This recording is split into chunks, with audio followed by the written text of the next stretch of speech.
Our story begins on a bustling street in Jerusalem, nearly 2,000 years ago. The city was alive with activity, as it always was during the Passover festival.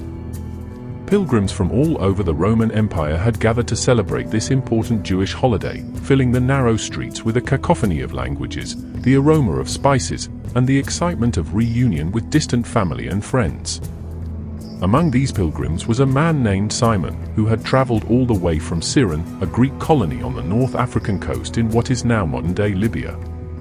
Simon was a devout Jew, making the long journey to Jerusalem to fulfill his religious obligations and to immerse himself in the holy atmosphere of the temple during this sacred time. Little did Simon know that his pilgrimage would lead him to an encounter that would change his life forever and secure his place in the annals of Christian history. As he made his way through the crowded streets, perhaps looking for a place to stay or heading towards the temple, he found himself caught up in a commotion that was unusual even for the busy festival season. A crowd had gathered, their attention fixed on a gruesome spectacle. Roman soldiers were leading a procession of condemned men through the streets. This was not an uncommon sight in Jerusalem under Roman occupation, but there was something different about this particular procession. At its center was a man who seemed to draw everyone's gaze, a man who had been brutally beaten and was struggling under the weight of a heavy wooden cross. This man, of course, was Jesus of Nazareth, though Simon may not have known his name at the time.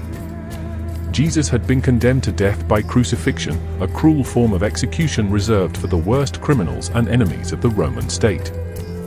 He had been scourged, mocked, and crowned with thorns. Now, weakened by his ordeal, Jesus was stumbling under the weight of the cross he was forced to carry to the place of his execution. The Roman soldiers, impatient with Jesus' slow progress and eager to complete their grim task, looked around for someone to help carry the cross. Their eyes fell on Simon, a strong-looking man who stood out in the crowd. Perhaps it was his foreign appearance that made him an easy target, or maybe it was simply that he happened to be in the wrong place at the wrong time, or, as we might see it in hindsight, the right place at the right time. Without warning or explanation, the soldiers grabbed Simon and forced him out of the crowd. "You there," they shouted, "carry this man's cross." Simon, confused and likely frightened, had no choice but to obey.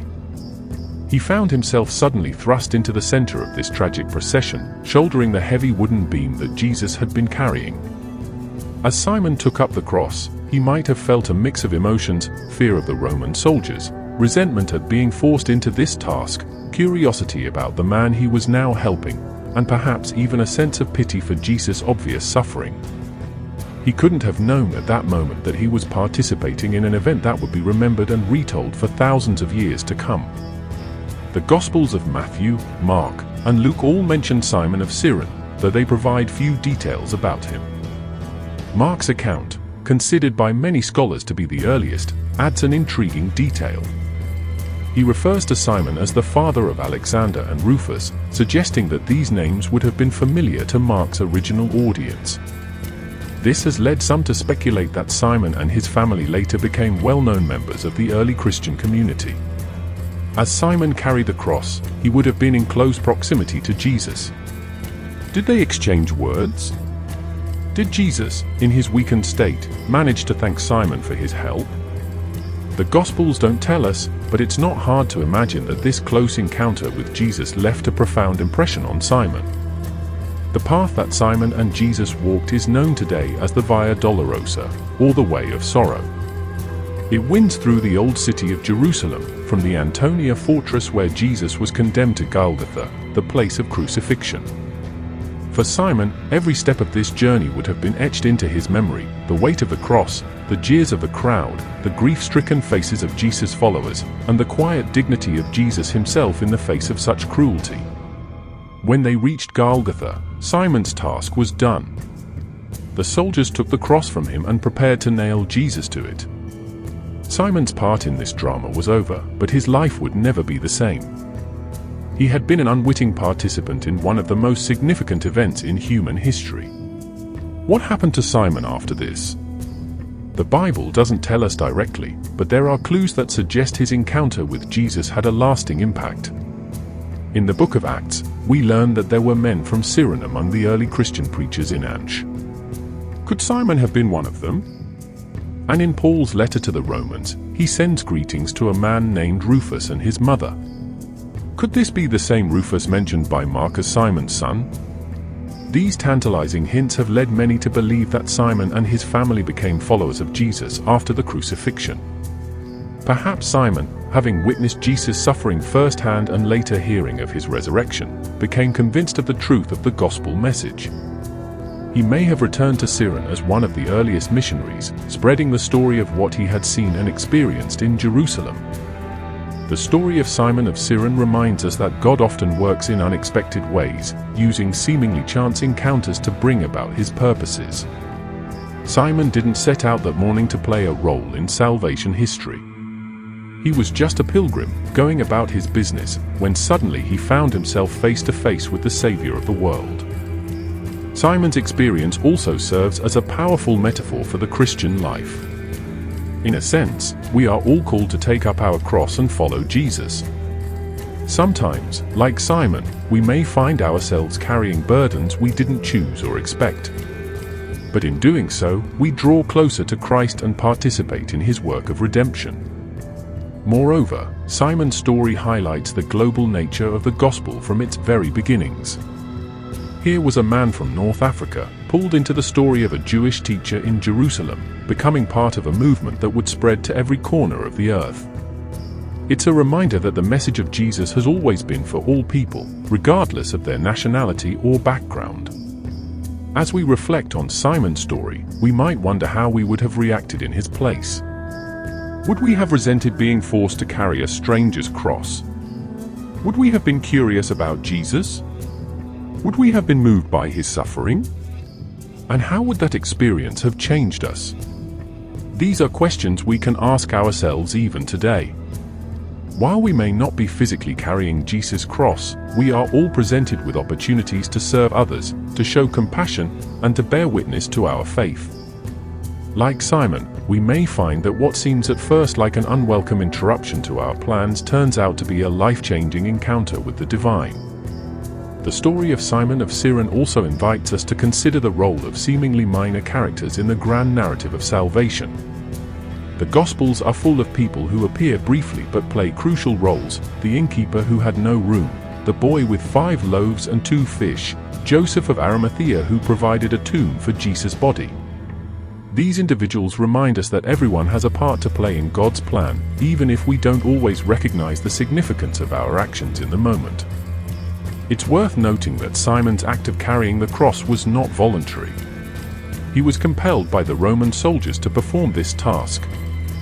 Yet this involuntary service became one of the most memorable acts of assistance to Jesus in his hour of need. It's a powerful reminder that God can use even our unwilling or unconscious acts of service for his purposes. Simon's story also highlights the physical reality of Jesus' suffering. The fact that Jesus needed help to carry his cross underscores the extent of his human frailty at that moment. He had been beaten, scourged, and was likely suffering from severe blood loss and exhaustion. This detail brings home the full weight of what Jesus endured for our sake, making his sacrifice all the more poignant. As we consider Simon's unexpected role in the crucifixion story, we might also reflect on the other witnesses to these events. What about the Roman soldiers who forced Simon to carry the cross? The crowds who watched the procession pass by? The women who followed Jesus, weeping? Each of these individuals had their own encounter with Jesus on that day, their own opportunity to recognize the significance of what was happening.